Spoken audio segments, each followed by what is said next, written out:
आन्वीक्षिकी विद्या, जिसे सामान्यतः तर्कशास्त्र के रूप में जाना जाता है, भारतीय ज्ञान परंपरा का एक महत्वपूर्ण अंग है।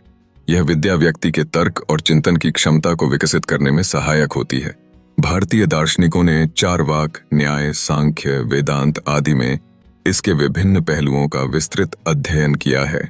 इन विद्या प्रणाली के माध्यम से व्यक्ति अपने तर्क कौशल को सुधार सकता है, जिससे उसे जीवन के विभिन्न पहलुओं को समझने और जानने में आसानी होती है।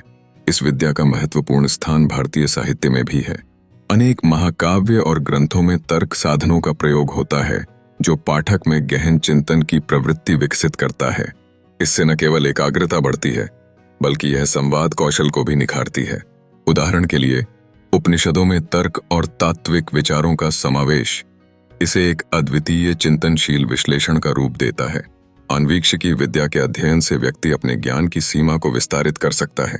यह विद्या न केवल दर्शन और नैतिकता के अध्ययन में, बल्कि न्याय, राजनीति और सामाजिक विज्ञान में भी उपयोगी है।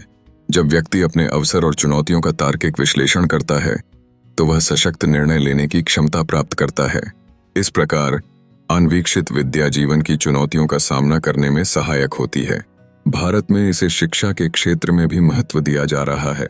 वर्तमान शैक्षणिक प्रणाली में आन्वीक्षिकी विद्या को विभिन्न पाठ्यक्रमों में सम्मिलित किया गया है, ताकि छात्रों को तर्क और विश्लेषण की क्षमता में सुधार हो सके। यह विद्यार्थियों को मात्र जानकारी के भंडारण से बाहर निकालकर उसका विवेचन और विश्लेषण करने की प्रेरणा देती है। आन्वीक्षिकी विद्या की शिक्षा से न केवल तर्कशीलता में वृद्धि होती है, बल्कि यह समाज में विवादों और जटिलताओं को सुलझाने में भी मदद करती है।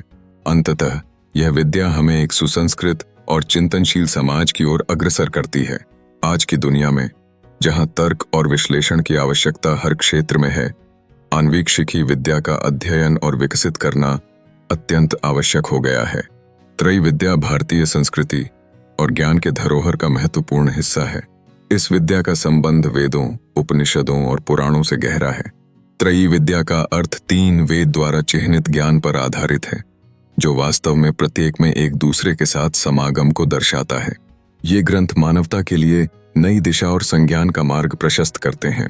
भारत में त्रयी विद्या का अध्ययन केवल ज्ञान के अर्जन तक सीमित नहीं है, बल्कि यह एक साधना का भी हिस्सा है।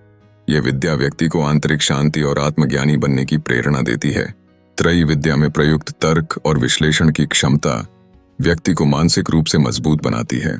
इसलिए विद्यार्थी इस विद्या को समझकर न केवल विद्या का उपयोग करते हैं, बल्कि इसे अपने जीवन में उतार भी सकते हैं। त्रयी विद्या का महत्व आज के समय में और भी अधिक हो गया है। जब हम वैश्वीकरण और तकनीकी प्रगति के युग में जी रहे हैं, तब संस्कृति और परंपरा की अद्भुत खोज अत्यंत आवश्यक है। त्रयी विद्या के अध्ययन से व्यक्ति न केवल अपनी सभ्यताओं के प्रति जागरूक होता है, बल्कि वह अपने सामाजिक और नैतिक मूल्य को भी समझता है। अनेक विश्वविद्यालयों और शिक्षा संस्थानों में त्रयी विद्या का विशेष महत्व है। यहाँ इसे एक विशद विषय के रूप में पढ़ाया जा रहा है, जहाँ छात्र गूढ़ ज्ञान को समझते और अपने कार्यों में इसे समावेशित करते हैं। यह विद्या विभिन्न विषयों में समाहित है, जिसमें धर्म, दर्शन, साहित्य और इतिहास का गहन अध्ययन शामिल है। इस प्रकार त्रयी विद्या का अध्ययन न केवल सुनिश्चित करता है कि हम अपनी जड़ों को पहचानें, बल्कि यह हमें सुनहरे भविष्य के लिए एक मजबूत आधार भी प्रदान करता है। एक सकारात्मक और सशक्त व्यक्ति बनने के लिए यह विद्या आवश्यक है, जिससे हम अपने समाज और विश्व को एक नई दिशा में आगे बढ़ा सकते हैं। त्रयी विद्या के माध्यम से संयम, अनुशासन और ज्ञान की प्राप्ति संभव है, जो अंततः समाज में सकारात्मक परिवर्तन लाती है। भारत में वार्ता विद्या, जिसे संवाद कौशल के रूप में भी जाना जाता है, समाज में महत्वपूर्ण भूमिका निभाती है। यह न केवल व्यक्तिगत संबंधों को मजबूत करती है, बल्कि सामाजिक और व्यावसायिक वातावरण में भी सहयोग और समझ को बढ़ावा देती है। भारत में बदलते समय के साथ व्यक्ति को व्यावसायिक और व्यक्तिगत वार्ताओं में अनुकूलित होना आवश्यक है, चाहे वह परिवार के साथ हो या कार्यालय में सहयोगियों के साथ।